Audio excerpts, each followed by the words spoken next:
galera do canal do Macário, tudo bem com vocês? Eu me chamo Eduardo Macário, seja muito, mas muito bem-vindo ao meu canal Mas eu não te conheço, então muito prazer, eu sou o Du, o bigode que vos fala, e hoje nós teremos um Du Responde, que é o quê? Você vai vir aqui nos comentários desse vídeo, hashtag Du Responde, e aí você vai fazer uma pergunta pra mim, e as perguntas mais curtidas e relevantes eu vou ler e responder na semana que vem, uma forma da gente poder trocar uma ideia, ajudar vocês. Então, sem delongas, bora lá, né, tio? Primeira pergunta do Renan RM, hashtag responde, salve Du! Salve Renan! Faz top 5 melhores essências por proposta, tipo top 5 mentas, top 5 maracujá, etc. Apesar de não ter sido uma pergunta, né? Foi uma sugestão. Mas respondendo essa sugestão, não é que eu não goste dessa ideia, mas eu acho que, tipo, eu faria que nem eu fiz os top 5 das marcas, que eu inclusive preciso voltar a fazer mais vezes. Eu não acho que tem um maracujá melhor que o outro, por exemplo. Eu acho que dependendo da mistura ou da minha vontade no dia, um maracujá combina mais do que o outro, entende? Tem um maracujá que é um pouquinho mais doce, maracujá que é um pouco mais frutado e azedinho, tem um maracujá que tem um refrescante, tem outro que não tem. Então, eu acho que você colocar um acima do outro por uma diferença é um pouco injusto. Mas, até porque o meu maracujá preferido não necessariamente é o maracujá preferido de vocês. Mas, se eu fosse fazer, partindo do pressuposto que eu faço, e provavelmente vou fazer um dia, eu faria alguma coisa do gênero 5 maracujás, dos quais eu gosto e são os meus 5 preferidos sem uma ordem específica. E aí eu faria por ordem alfabética ou cronológica do que eu sei que chegou primeiro no mercado, tá ligado? Mas é meio complicado, porque no meio de uma dessas tem sabores aí que eu conseguiria dizer mais de 5, por exemplo, que eu gosto bastante, e é complicado deixar algum de fora, então...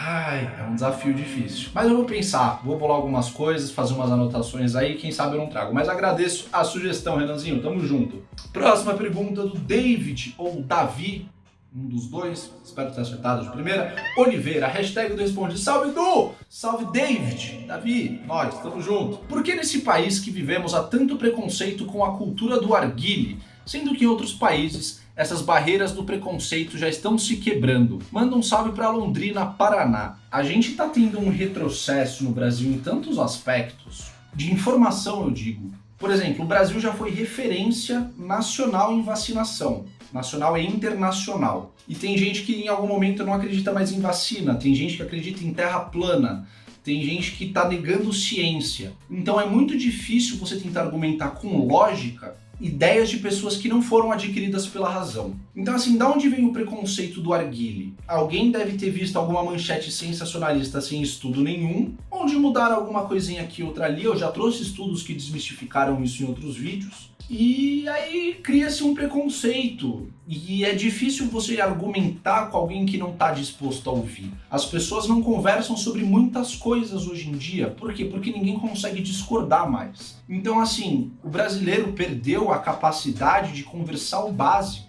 Perdeu a capacidade de discordar em coisas que deveriam ser discordadas, mas que deveriam ser discutidas.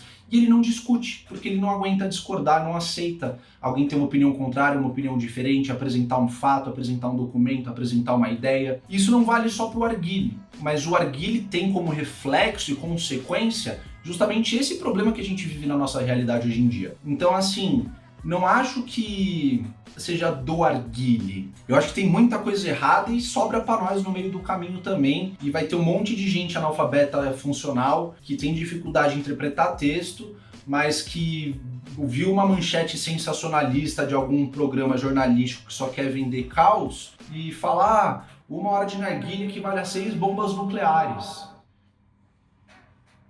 Não tem nenhuma referência para ligar uma coisa na outra, sabe? Da onde vem esse contexto, essa ligação? De novo, se você for no estudo da Organização Mundial da Saúde, TOB-REG, Tobacco Regulation 2005, terceira consideração, 1 hora típica de narguile equivale a aproximadamente 100 cigarros em volume de fumaça produzido. Volume, capacidade quantitativa, quanto de espaço ocupa num volume, numa parada 3D, o seu pulmão tem um volume, uma litragem possível de aproximadamente 1,1 litros. Quantas puxadas você dá em uma sessão de narguile para você encher a sua capacidade pulmonar e quanto isso equivale em quantidade de fumaça para cigarro. Mas aí, se você for aprofundar nas toxinas, na toxicidade, o que tem no cigarro?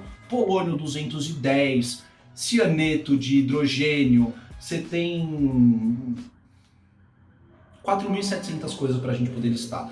E aí o Jurak Smoke, que é um estudo da King Abdul-Aziz University, constata 142 substâncias tóxicas, ou seja, 30 vezes menos toxinas. Mas o arguile tem algumas coisas em quantidade maiores, como por exemplo o monóxido de carbono e alcatrão, devido à questão do carvão. O cigarro tem mais quantidades de toxinas, então ganha-se de um lado, perde-se do outro, as coisas são completamente diferentes e não dá para comparar uma maçã com uma laranja. Mas para explicar isso pro cara que acha que a Terra é plana, entende a dificuldade?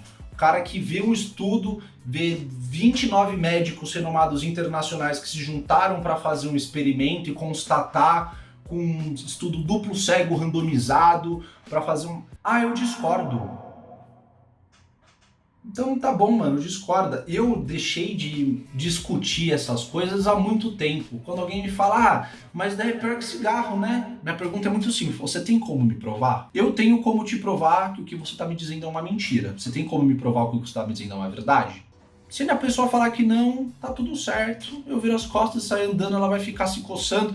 E talvez, com um pouco de sorte, essa pessoa vai atrás de informações. E talvez ela não encontre informações corretas e verídicas, mas talvez encontre. Então, eu meio que conto com a sorte do universo. E pelo amor de Deus, eu não estou dizendo aqui que eu sou um cara que é o dono da razão, o dono da verdade, ou que eu sei de tudo e que as pessoas não sabem de nada. Eu só estou dizendo que, essa dúvida foi uma dúvida minha e eu gastei horas e horas e horas de pesquisa de Google traduzindo coisas de diversos idiomas e traçando estudos de diversas instituições do mundo inteiro para contextualizar uma coisa com a outra e chegar em resultados que eu via que não batiam com o que a mídia sensacionalista em geral falava. Então, assim, não é uma parada tão simples também, porque não é uma informação que está disponível em qualquer site. É difícil de fazer uma pesquisa mais aprofundada dessa, porque todo mundo tem a mesma percepção. Então é mais fácil você só falar porque uma mentira contada 1000 vezes vira uma verdade. E tá tudo bem, tá ligado? Só que é complexo a gente tentar falar para quem não quer ouvir. Próxima pergunta do Igor Ávila, hashtag responde, salve Du, salve Igor. O roche de barro cru, ou seja, aquele que não vai esmalte em volta do roche, nem na cuba, nem na parte externa, precisa de algum preparo antes de começar a usar, tipo uma cura? Cara, não precisa, mas você pode fazer. Por quê? O roche de barro, por dentro e por fora, que ele é todo poroso, ele costuma ser utilizado para se fumar um sabor só. À medida que você vai colocar carvão e ele esquenta, ele dilata um pouco esses poros de barro, o melaço vai adentrar para o roche e vai começar a impregnar esse roche com o melaço. Então é legal você ter um roche desse para 2 maçãs, ou para menta, para cafés, ou para qualquer outro sabor do qual você acha interessante. Eu tô falando isso porque eu já fiz roches desses tradicionais de barro, desses sabores. Mas serve para qualquer sabor, desde que você use o mesmo sabor para não haver mistura e não atrapalhar a proposta do roche. E aí o que você pode fazer? Vamos supor que esse pote aqui é um pote bem maior, tá? Você vai pegar um roche barro, você vai esfregar melaço nele e você vai deixar ele aqui dentro, assim, ó. E aí quando você for preparar o roche, você pega ele aqui todo melado mesmo, você vai preparar ele assim e acabou. Nossa, deu um refluxo aqui. Então, você fazendo dessa forma, você ajuda a impregnar ele um pouco mais rápido, mas de novo, não é necessário. Com o tempo e com o uso, ele vai absorvendo esse melaço até que em algum momento ele não consiga absorver mais, ele vai só ficar cuspindo o melaço para fora porque já absorveu o que dava, entendeu? Mas dá para fazer, mas não precisa.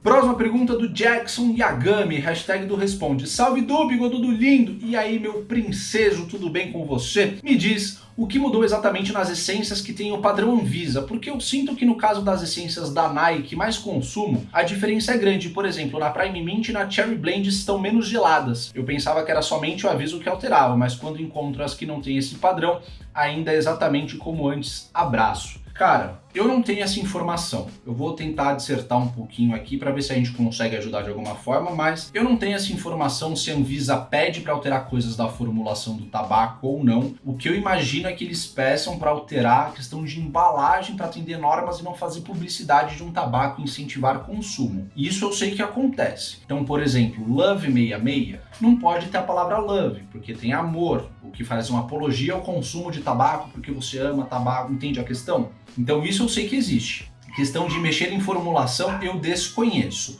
O que pode acontecer também? Até falei disso em outros vídeos, às vezes falta matéria-prima, fornecedor e tudo mais. Esse tabaco anvisado e o não anvisado são de lotes diferentes. Pode ser que eu estou falando aqui seja um absurdo, mas pode ser uma real também. São de lotes diferentes, um deles que ficou no Paraguai e está parado lá um tempinho, e o outro que passou com a Anvisa para cá, de um lote diferente. E você está fumando coisas que tem alguma matéria-prima diferente, ou um pouco mais de flavorizante, ou alguma coisa. Ou simplesmente reformularam, e eu também não tenho informações sobre isso porque eles não me avisam. Mas se você sentiu diferença e você consegue ter acesso a que não tem Anvisa de alguma forma e acha que está melhor, é isso. Supostamente deveria ser o mesmo produto, só que atendendo normas técnicas que a vigilância sanitária estipula. Entendeu? Não deveria ter alteração na formulação no que me consta, mas eu posso estar errado nisso também. Espero que tenha ajudado de alguma forma esse vídeo. Se você gostou, você pode deixar um like pra gente. Se você não gostou, você pode deixar um dislike. Não tem problema, a internet é democrática. Eu respeito muito todas as opiniões favoráveis e contrárias ao conteúdo que eu faço. Estamos aqui para justamente discordar. Eu prezo por isso e acho que é importante também. Se quiser deixar qualquer pergunta pra gente, você pode comentar aqui embaixo com a hashtag do Responde. Quiser comprar qualquer coisa pro seu setup, dá uma olhada no site do zagabriarruca.com.br, usa o cupom do Macário, vai te ajudar, um site que já é barato, o atendimento é top, e é o site com mais avaliações positivas da internet para compra e venda de produtos de narguilé. Tá? Então, qualidade, tem confiança, tem nome, é Zagabriel Ruca. Fechou? No demais é isso. Se você não é inscrito, você pode clicar aqui para você se inscrever. Tem mais vídeos caso você queira seguir o nosso canal. Obrigado por chegar até aqui. Um beijo, tamo junto. Xablau, é nóis, rapaz. Bora!